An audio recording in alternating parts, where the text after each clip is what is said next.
Oi, gente, boa tarde, tudo bem? Eu queria agradecer a presença de todos aí numa mais uma mock class nossas da Efígie. Eu também só queria lembrar vocês de seguir a gente no Instagram e no Telegram. A gente posta lá sempre os calendários de todas as mock classes, para você ficar a par de tudo que está acontecendo.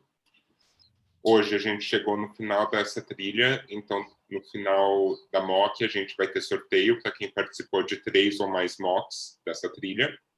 Então fica até o final. Se vocês não forem sorteados ou vocês não fizeram 3 mocks dessa trilha, não se preocupa, porque no Instagram, depois da mock, a gente vai ter mais uma live onde a gente vai fazer sorteio de mais prêmios. Mel, você não quer explicar melhor como que é o sorteio da live hoje? Que horas que vai ser? Como que faz para participar? A live vai começar imediatamente depois da mock, no Efígie Educa. Mel, alguma informação de como participar aí? Okay. Ei, todo mundo! Gente, a live vai ser no Insta, vai ter algumas perguntinhas super fáceis, super simples, e vai ter prêmios também, ok? Então, depois da mock class daqui, do sorteio daqui, corre todo mundo para o Instagram, que lá vai ter mais coisa legal. Mel, depois separa, se você tiver o prêmio aí com você, separa para mostrar para o pessoal. Então é só entrar no Instagram logo depois que acabar aqui a mock. Tem vídeo no Instagram, no Stories dos prêmios, gente. Tá tudo lá, spoiler, tá lá já.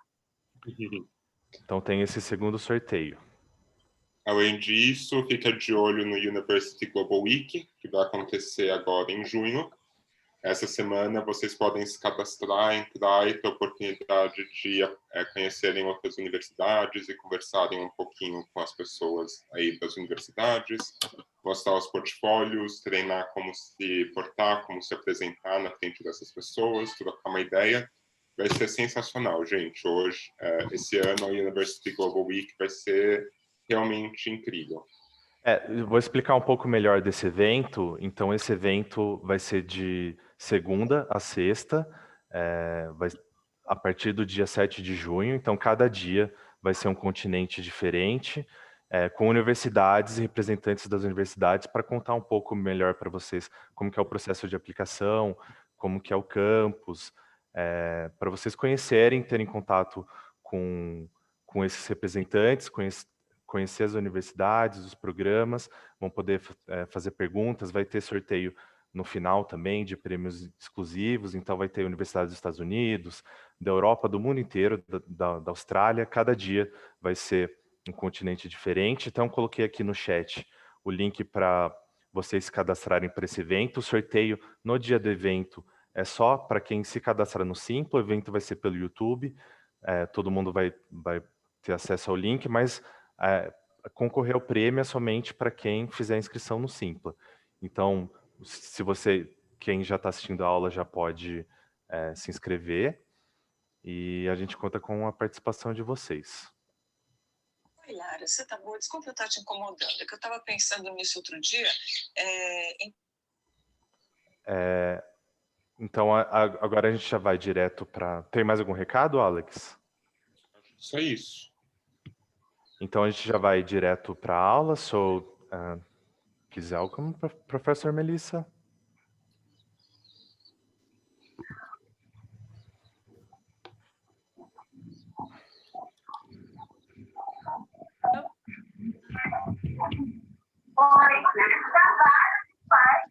So, I will ask everyone to mute the microphone. We wasn't able to hear Melissa. Can you try now, Professor? Hi there. Can you hear me? How are we doing?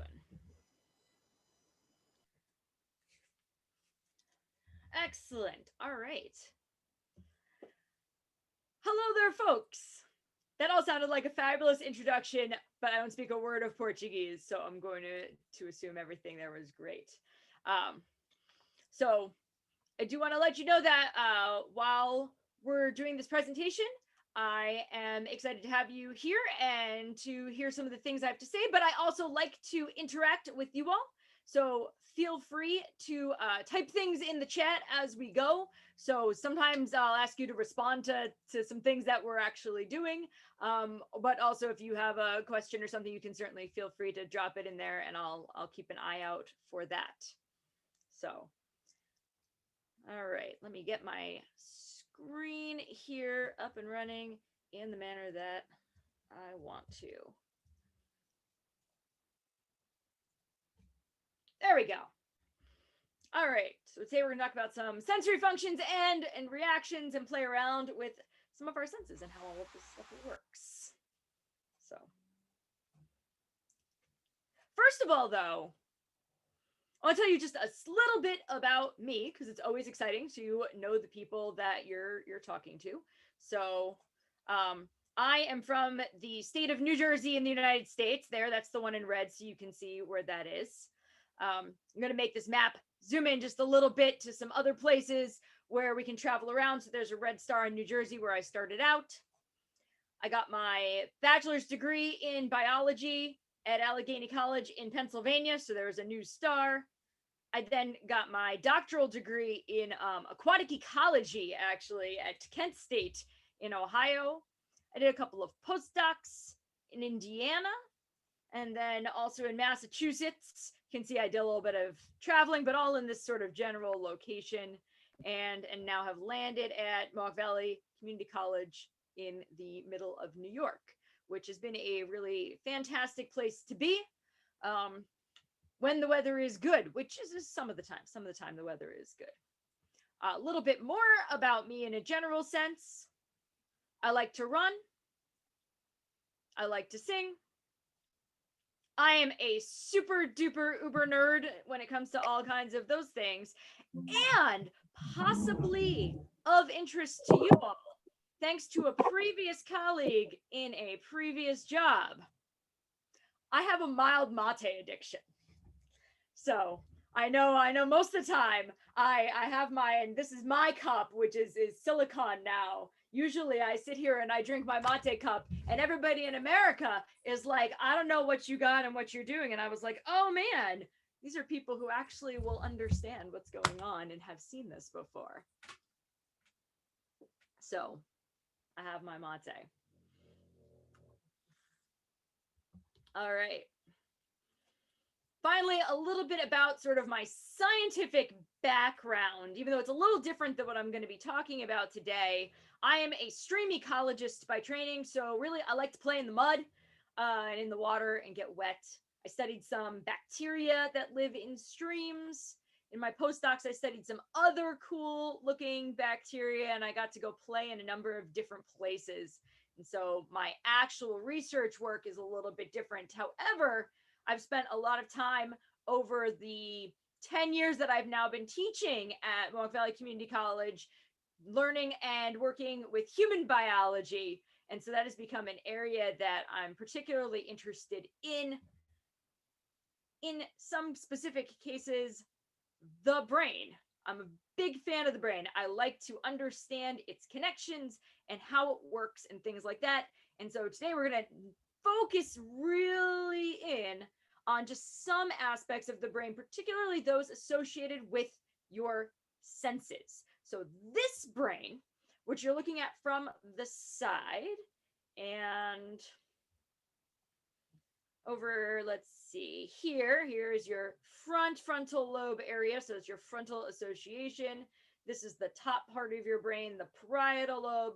The backside is the occipital. And then over here is the temporal lobe.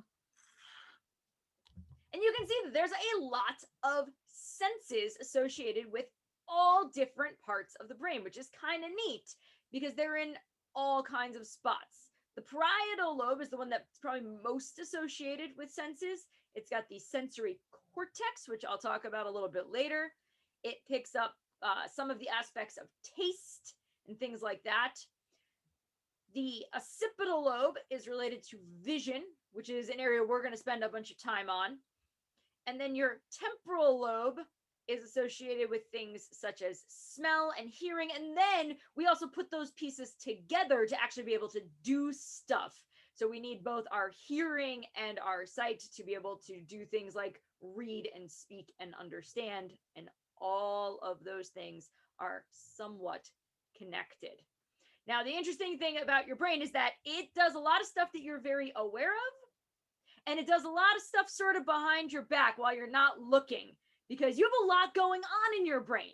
There are so many things going on around you all the time that if you actually had to deal with every single solitary one of them, you'd be on constant brain overload in some manner. So we'll talk a little bit about some of the things that your brain does that you don't even notice in some cases. And then we'll also deal with how it interacts with your actual sensory organs. All right, so first of all, senses. I don't know what your, sort of elementary type schooling is like where you are, but I know up in the United States, almost all of our children are taught about the senses in terms of the 5 senses. Are you guys familiar with the 5 senses? If so, feel free to name some of them for me. You can throw those in the chat.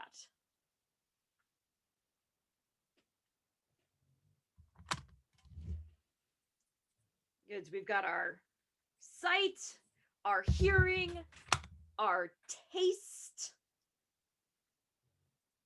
Sight, hearing, taste.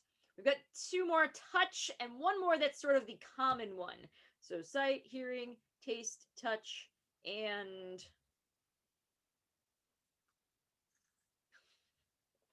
Emily's giving you guys the hint. And smell.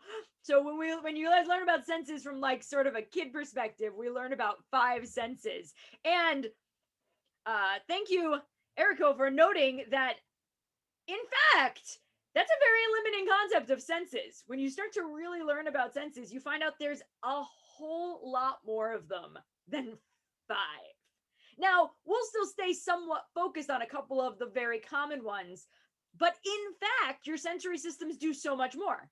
They pick up, for example, pain, which is a way of sensing damage, or in some cases, impending damage. You can sense the literal location of parts of your body. So you can sense how, not just sort of that you have a hand, but where it is in location to where you are. You can sense balance, or which way your head is going. You can sense a ton of different things. And so when we talk about the senses, they're a little bit more complex than most people have imagined when they've started working with them. All right. Well, I am going to start by diving into a sense that is pretty well known, but also one of the easiest ones to kind of mess around with, especially through a computer-based online presentation, because it's a sense that most of us are probably using right now as we go. So we're going to play a little bit with vision. No, not that vision, but the vision in your eyes. I don't know, Marvel movies made it down there. Are we fans? Am I making references people get, or just confusing everyone? All right. This is your eye. This is actually the inside of your eye, but it's still a useful thing to know. So we've got a whole bunch of different parts. Obviously, we're not going to learn too many of the complex parts. But if this is sort of the round bit of your eye, this is where the light comes in. So this is the front part, or the clear part that covers your eye. The pupil is the little hole where the light can go through, and then it hits this little lens and it bends and it goes up against the back of the eye. That sends the signal to your brain to make an attempt to form the picture that you see. So there's a lot of things that happen with the eyes. The pupil, the little hole, can get bigger or smaller. So that would be like your pupil dilating or constricting. We might talk a little bit more about that. The iris around it is the color you see in your eye. And then the lens can actually change shape as well, and it can squish down or out again to change how you're looking at different things. So we're going to play with a couple of these concepts. Also, your two eyes work together. So if this is a sort of side angle through the brain, your eyes are over here in the front, and they come in toward the back, and they meet in the middle, where some of the pieces cross to one side and some of the pieces cross to the other, because your brain is trying to take two things and put them together to make one big image. And it's actually a really complicated, really funky way of doing that. And so it takes a lot of bits of the brain. So right in the middle is what they call the optic chiasma. It is called chiasma because a chi is like an X. And that is what it looks like in the middle of your brain. And then it moves those pieces to the alternate sides. All right. This is good because it helps you be able to see, which is something that, interestingly enough, not every creature can do. So we are able to take both of our eyes, look in front of us, cross over, and have what we call binocular vision, meaning both eyes come together. And in the case of humans, a lot of our front field of vision is literally both of our eyes working together. Some other creatures can do this. For instance, owls have a pretty good field of vision where they can put both eyes together. But other birds, for example, can't do that. They actually have eyes on opposite sides of their head and literally see two slightly different things at the same time that their tiny brains need to put together. So there's obvious advantages and disadvantages to sort of both of these things. A bird can do a really cool thing where they can look down for food and up for predators at the same time, which we are incapable of doing. But they can't always tell how close or how far those things are from you, because without two eyes to put the pieces together, things don't look as three-dimensional. So a big part of three-dimensional vision is being able to say, well, if this eye sees it slightly this way and this eye slightly that way, now we can see a full picture. So if you've ever done a 3D movie type situation where you had the opportunity to either shut one eye at a time or kind of like flip the glasses in a funny way, you can see that things will flip-flop back and forth. And that's because the two eyes see slightly different things. In fact, all of you also have one eye that is your dominant one that sees the main thing, and then the other eye is off to the side. Has anybody ever learned how to find their dominant eye?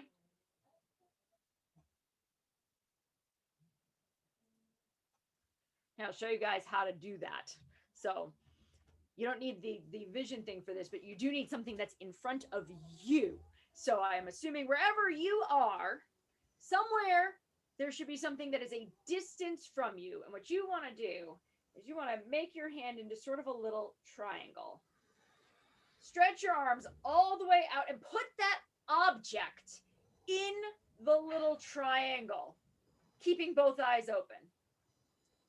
Then slowly you bring the triangle back to your head, keeping both eyes open. And if you keep it in there, you'll land on just one eye. If you can do that, that eye is dominant. It might be the same as your dominant hand. It might not. So I am right-handed and left eye dominant. My hands always come over to my left eye. So if you've never done that before, now you know which eye is your dominant eye. It's a neat trick. It's not usually something that people need, but let's see, when did I use it? When I look into microscopes, because I have to know which eye I need to look into a microscope with to get it to work right. And I had to check my eye dominance when I learned to shoot archery, because you're turned sideways and you have to be perfectly angled. So I actually have to shoot with my non-dominant hand because my dominant eye is on the wrong side. So it's very interesting. All right.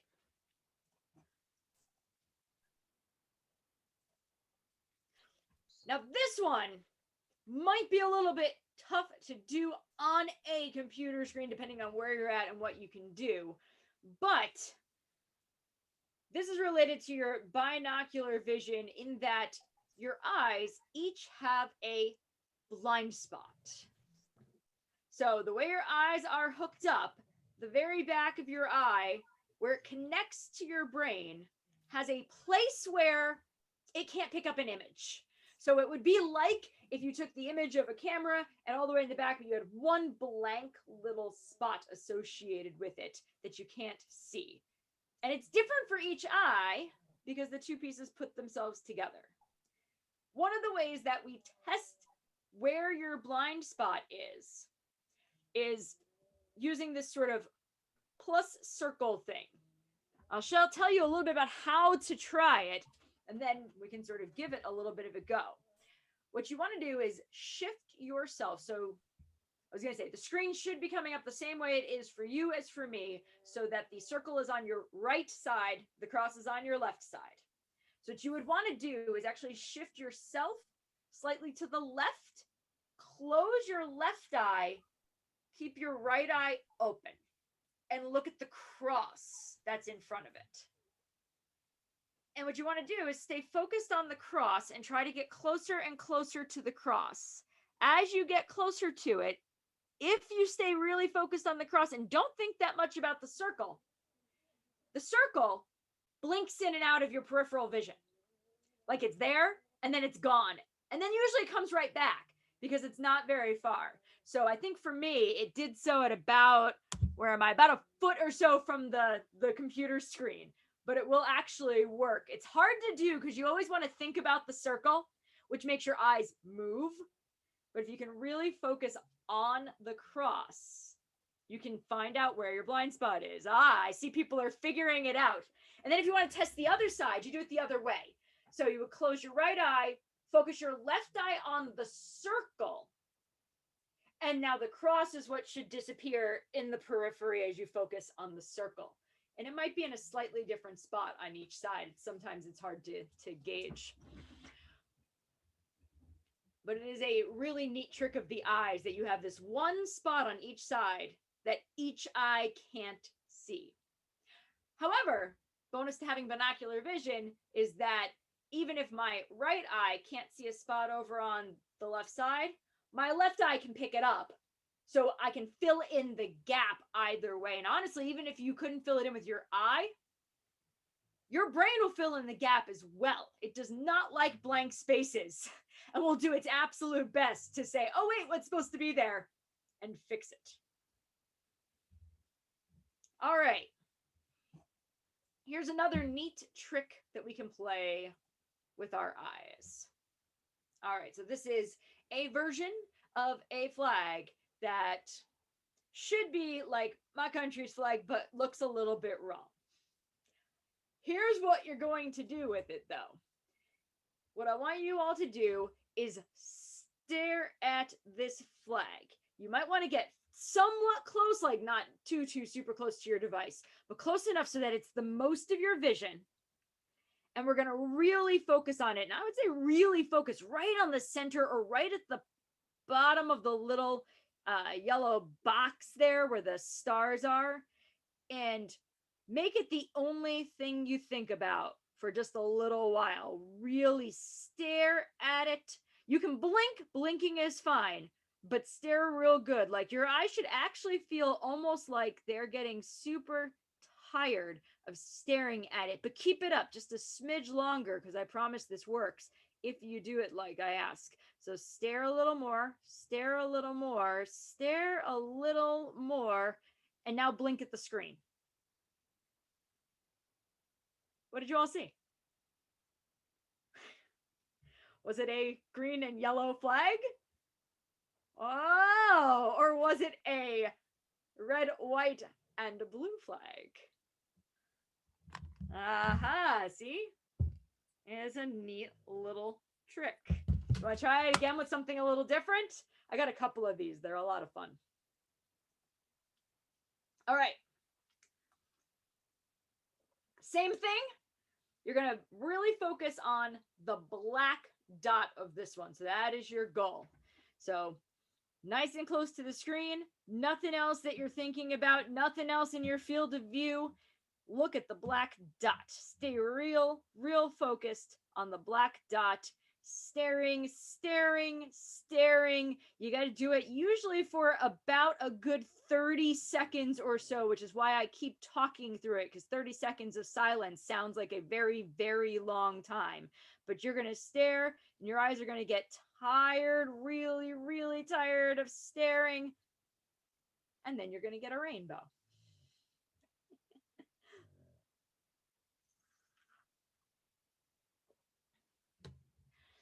Anybody out there photographers? Yeah, I know that one's a lot of fun. I can still see the rainbow. It'll last for a few moments. It kind of sits in the back of your eye for a little bit, but that's okay.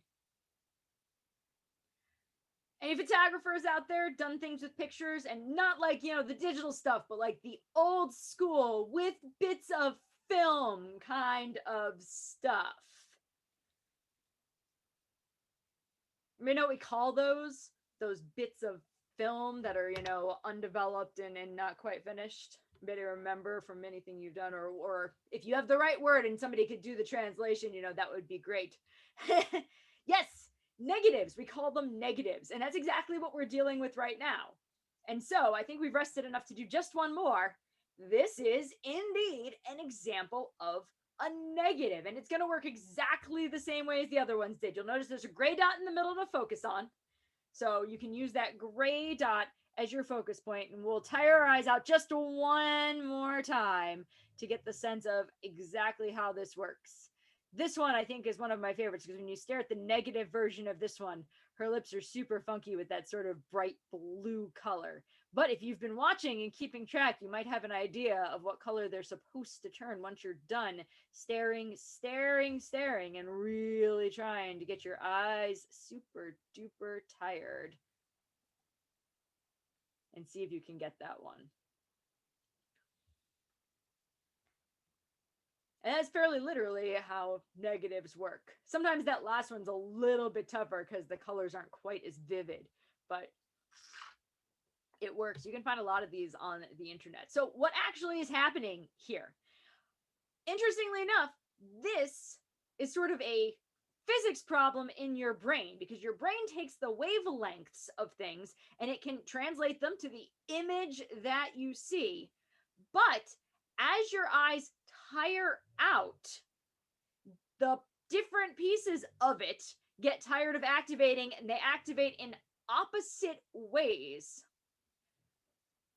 And so a negative is literally taking the opposite color on the color wheel. So we go back to our flag picture from the beginning. You might remember that there was a yellow orangish behind where the blue would have been. So that's our opposite there. There was green across from where the red stripes were, and white flips to black, which is not on the color wheel. So we call those complementary colors, and they're complementary not because we just sort of think they look the same or they look nice together, but because they're actually the ones that your eyes will flip-flop because of the way the wavelengths work. So it's kind of neat for any of you out there who are art folks. Now you know that the art concepts also back relate to the biology of how the eyes work. So that's some of some of the neat color tricks that we can do. So these are what we call negative after images, where you see something and then when you flip it, you see something that's negative. You can get positive after images as well. So like if you look into a light for a moment and you move away, you'll often see the same color that you just saw, or just the bright light that you've seen. And that's also a useful trick, because it's why we were able to do things like have flip books and early movies.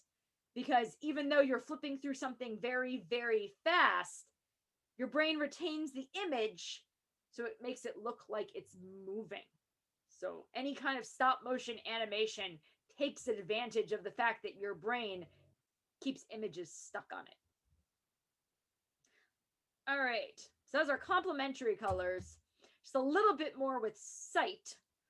Sometimes we have people whose brains can't tell the complementary colors apart because there's a genetic link that isn't working quite right.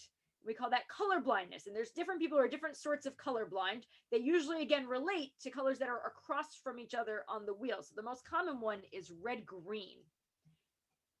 And when we test for that, we oftentimes put things together like this. So this bubble has a bunch of different sort of colors. The outside colors are the reddish browns, and the inside colors are the greens. And this one really tells you how well you can differentiate similar colors, because there are two different numbers people see in this one. So what numbers are you guys spotting?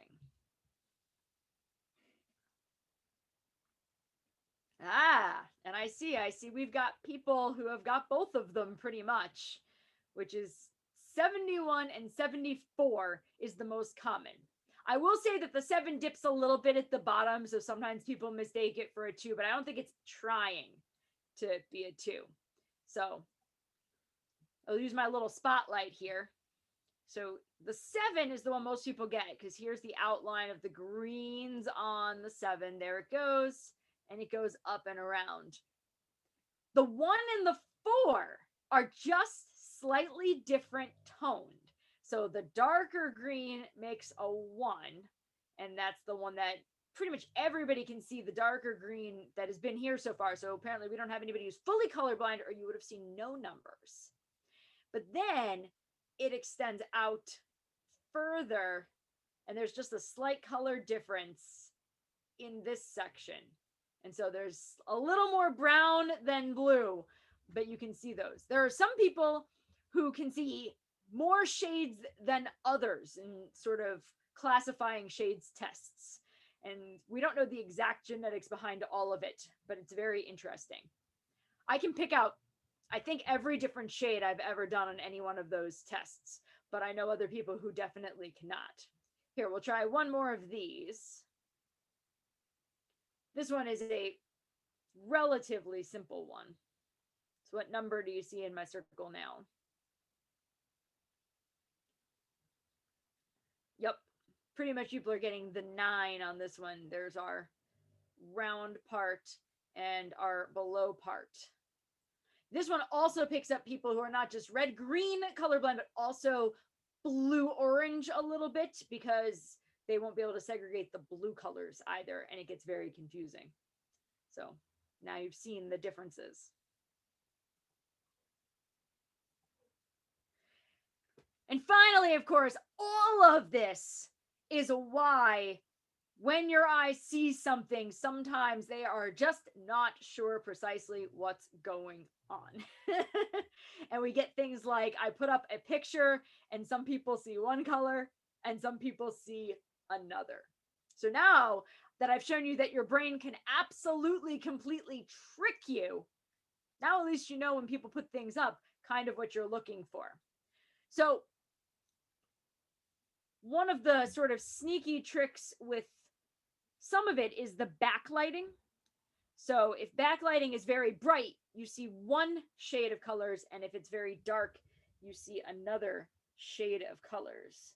And I've done this in class, and I don't actually know if it works on the computer quite as well.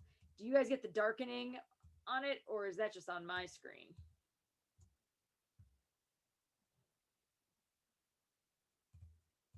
It's probably just on mine, so. But you can change the shade and see things differently. If you've ever done something that takes you to a dark place, like if it's later at night, or if you've been underwater, shades start to go away. Specifically, you lose blues and purples and greens first, and everything kind of starts to look red. That is a nighttime thing too. Everything starts to look a little bit red at night. It's very interesting how we pick up different colors and different shades. All right. So we spent a little bit of time hanging out with our eyes. now we will switch gears to our ears. So, what sensory organs are your ears? What sense or senses do your ears control? Tell me what you know. Well, I definitely see hearing. That's good. Yes, indeed. Your hearing is a big part of that. And well, it's all right. Balance is very specifically in your ears. And they do indeed pick up pressure, but most of the time we're trying to balance that pressure. Is not something we want to necessarily change, but you can sense it that way.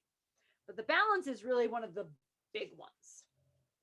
All right, let's take a quick look at our brain again. So we want to put our pieces together, make sure we know. So before we were back here with our vision, but now we've moved over here to the temporal lobe. A lot of the hearing is in the temporal lobe. And although we're not going to do a lot of tests on it today because we have not yet created smell-o-vision, Willy Wonka has promised me this and it hasn't come yet.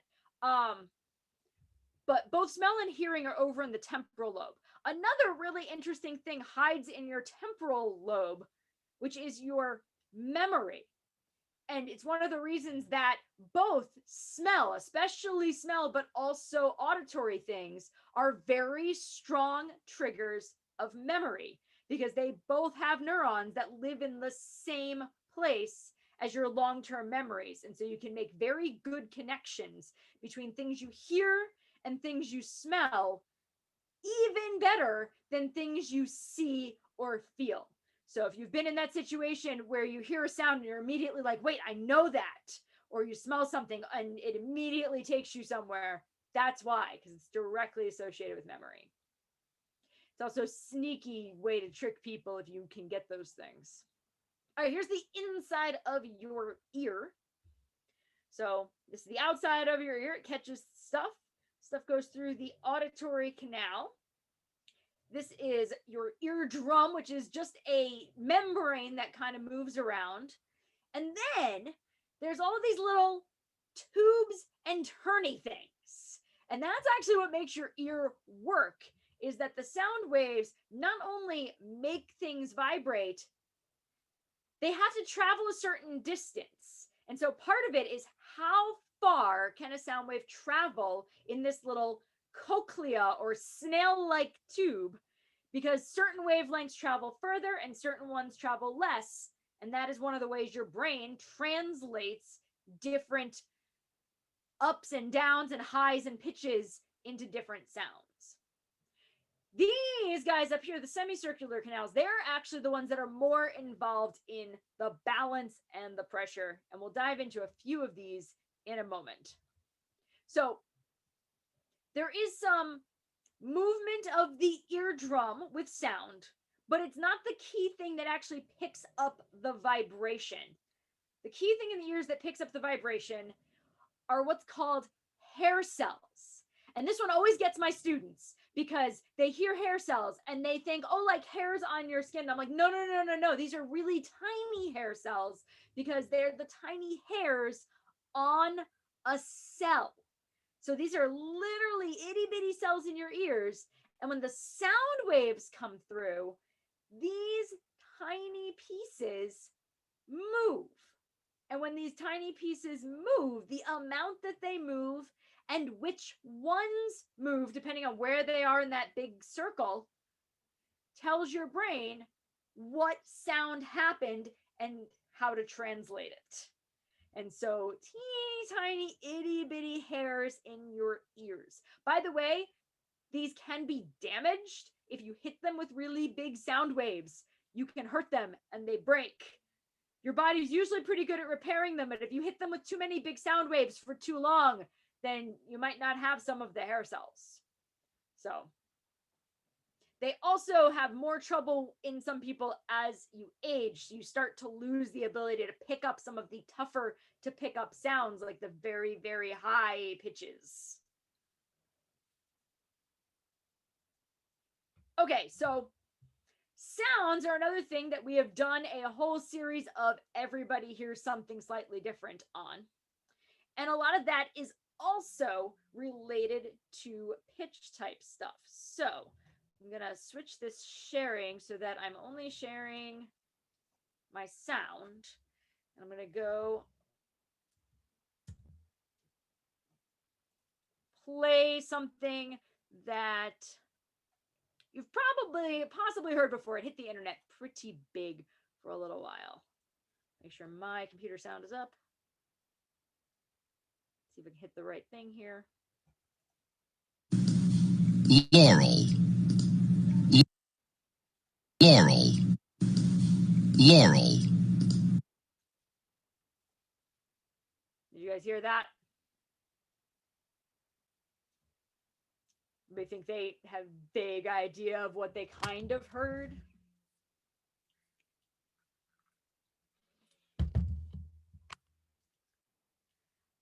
So I see a lot of people on the yanny yammy side of that, which is 100% a thing that a lot of people have heard.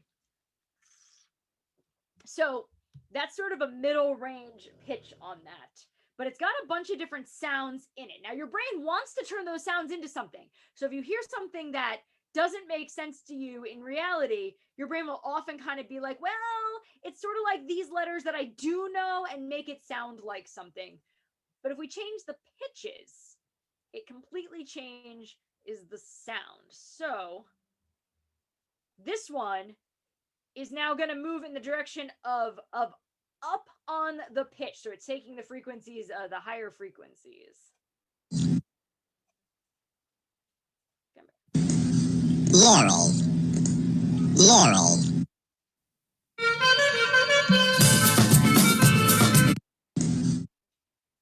Did that one sound different before it started doing weird things?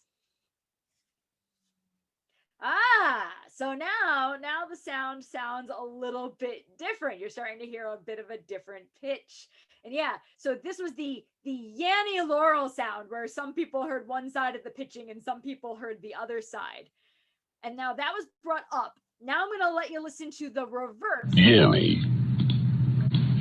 Yanny. So you can hear in the reverse, the yanny comes out a lot. Like that's got that low down sound versus the higher pitched one. Let me see if there was one that was even higher pitched. No, I think that's the highest pitched is this one. Laurel. Laurel. So same sound manipulated so that it travels a different distance in your ear, makes your brain completely translate it in a different way. So it's kind of a fun little ear thing. All right, let me go back to my slideshow.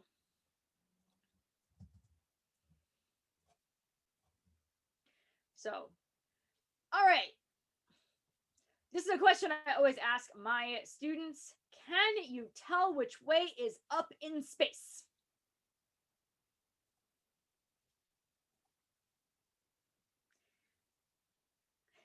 You have to think about that one for a moment. It's like, wait, which way is up in space? And the answer is indeed pretty much a no. You can't tell which way is up in space because your entire sense of balance or equilibrium or up down, like which way your head is facing, is based on gravity. And here's the reason why it is based on gravity. It is because you have tiny stones in your ears. And I know that sounds kind of weird, but let me show you. Then these are, again, microscopic things. So like the hair cells, and that's what these are. So these are the cells with the little hairs. But in this case, the hair cells have a little bit of a gel on them. And on top of the gel, they have these things called otoliths. Oto meaning ear, lith meaning rock.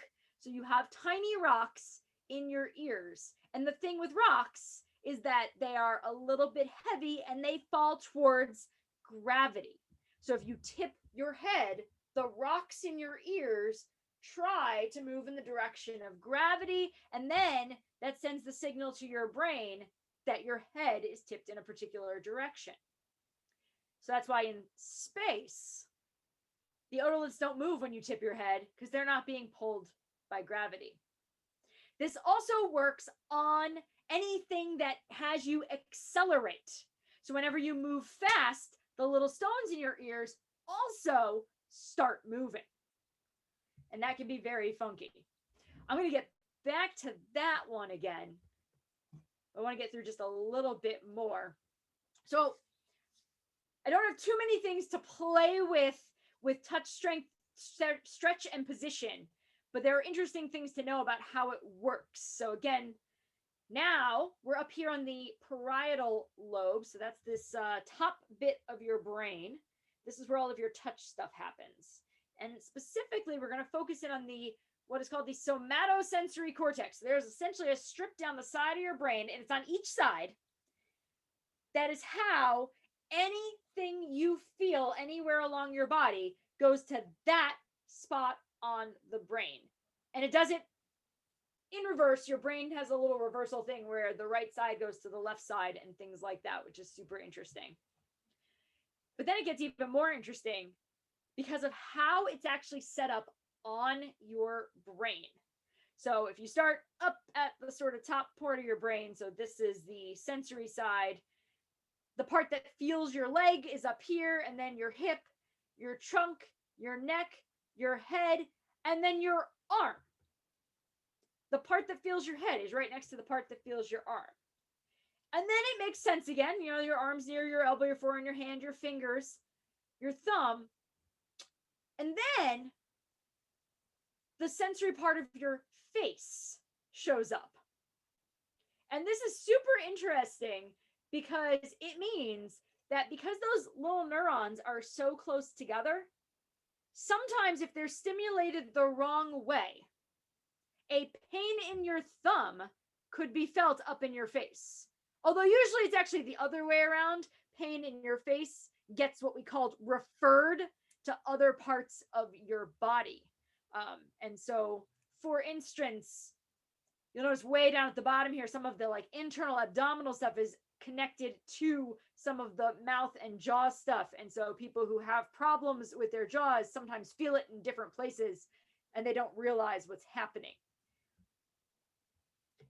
This is also how people with missing limbs are able to feel the missing limb, because even though the external sensory part isn't there, the part on the brain is.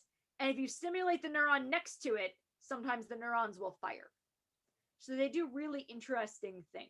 This one's a little harder to test out without actually using some kind of electrical stimulation or something like that, but it is a neat thing to keep in mind.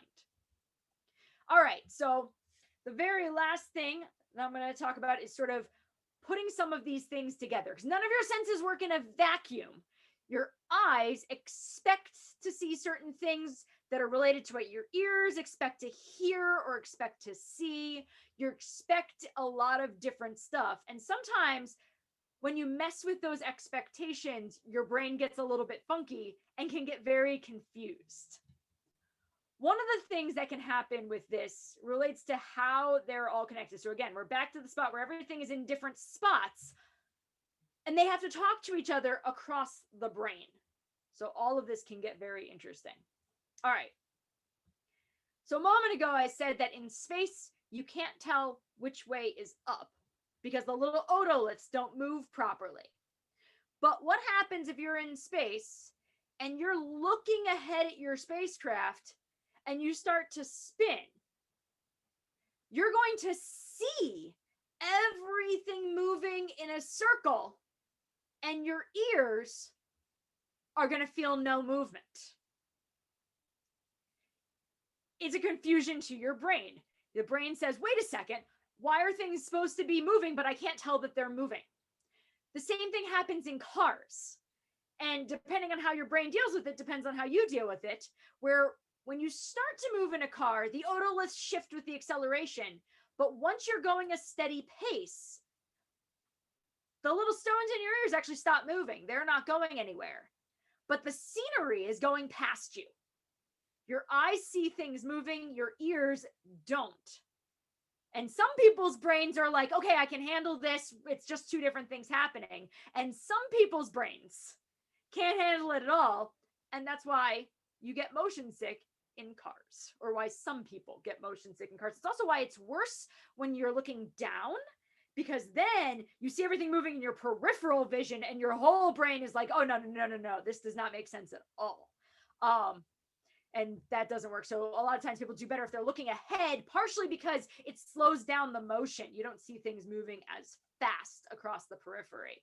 So your brain can handle it better. Same thing happens on various kinds of rides and things like that. And like I said, some brains just like it slightly better than others.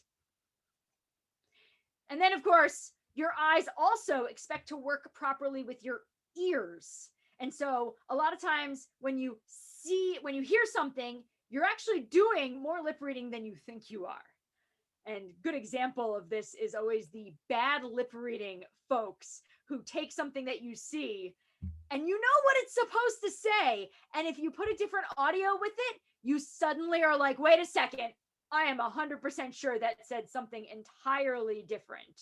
So let's see if I can find one of the good spots sort of where people are saying things that are pretty clear or obviously not what they should be. Song doesn't make a bit of sense and I don't like it. There's an extra part that's worth it and I'll sing it if I get to flip your nail. Anyway, I'm hopping on the can. So I know that's not what Han says there. I don't remember exactly what he says, but I've seen this movie a lot of times. But when I see it with those words, I'm absolutely convinced that's what it says.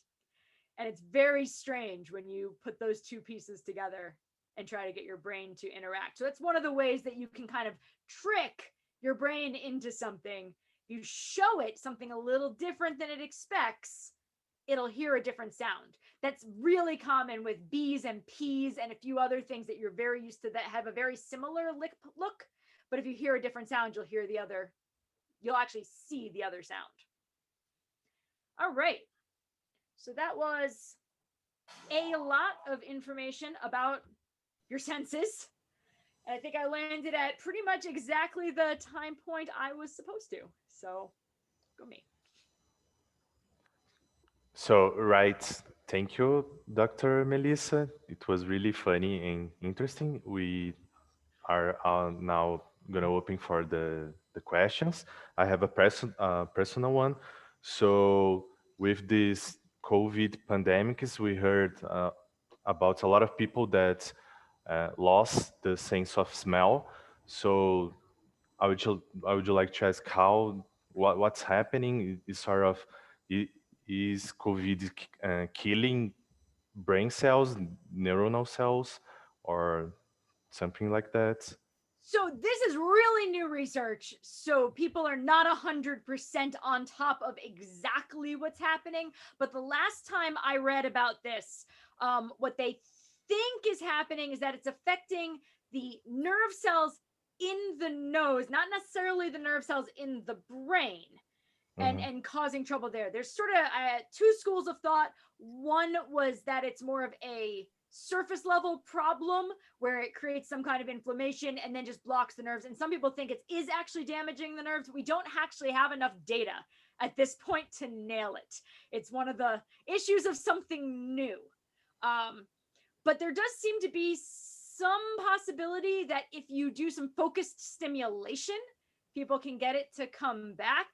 But again, too new to really nail down. But it is related to the nerve for sure. That seems to be a thing, that it's not like when you get a cold and you get stuffy and it blocks it. This is completely different from that, the way it's interacting with the neurons. And it seems to be mostly smell, which is interesting because we always say, when you say it with COVID, we say we lose our sense of smell and taste, but most of your sense of taste is actually stuff you smell. You can only taste 4 or 5 really major things and maybe a couple hundred different actual tastes. You can smell tens of thousands of things, and it makes a huge difference. All right. Does anybody have any questions in the chat? Unless Celico has another one. Alessandro, do you want to ask something? Yeah. So, hey, I'd like to know if brain size correlates to cognitive capacity. Does it? I don't have the most up-to-dates on that. The last time I heard something about that, there was sort of an up-down on it. Like, it might relate up to a certain point, and then there's a fuzzy zone of it doesn't seem to be related.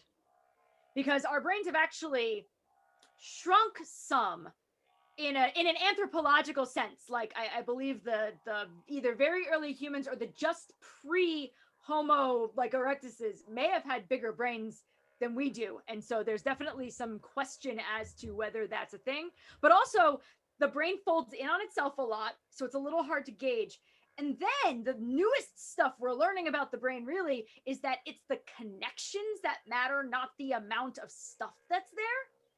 And we're only just beginning to learn how to map connections, and it's very complicated work. So my bet on this is that there's not going to be a connection beyond sort of that original point of our brains are big for us, but the within human variation probably isn't enough to actually like have a cognitive capacity difference. Okay, and how's your mate? Good.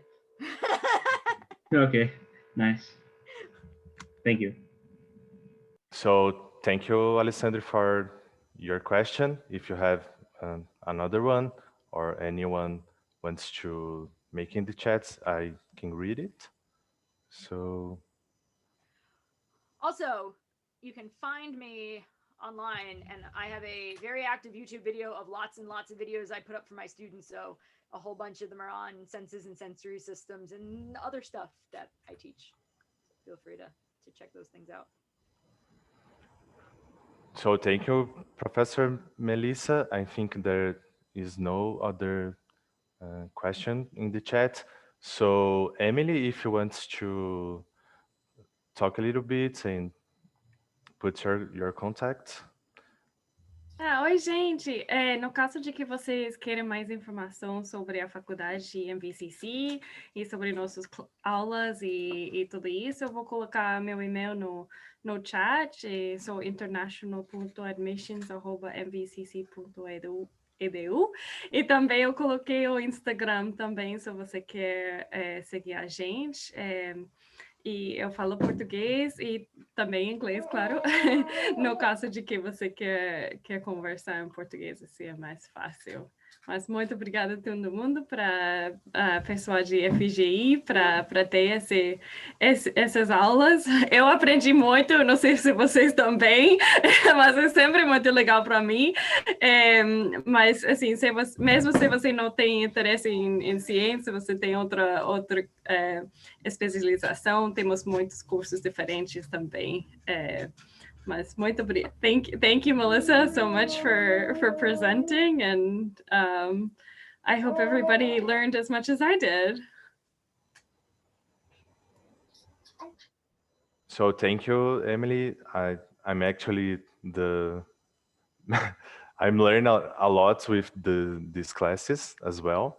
So I'm gonna switch to Portuguese again. So thank you, Professor Melissa. You're gonna do the prize draw. Fábio, pode abrir então sua tela. A gente vai fazer um sorteio aqui pela mock mesmo de todo mundo que participou de pelo menos 3, né? E depois a gente vai para o Instagram da Efígie. Então, pessoal, a Melka já vai abrir a live. Já podem indo para lá, porque vai ter outros prêmios para quem responder pela live do Instagram. Então, mostra todo mundo o e-mail, Fábio, primeiro, que participou de pelo menos 3. Pode ir mais devagar? Beleza, pode sortear?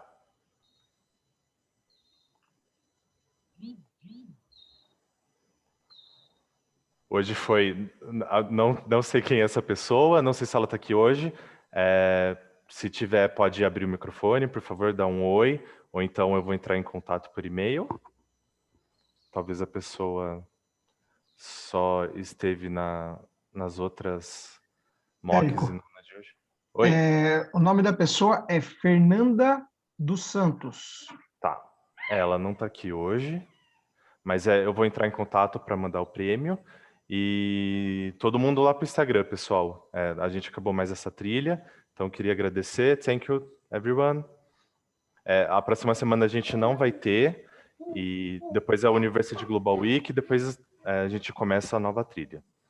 Então, obrigado. Thank you. Tchau, gente. Obrigado. Tchau. Tchau. Thank you, Dr. Melissa. Bye.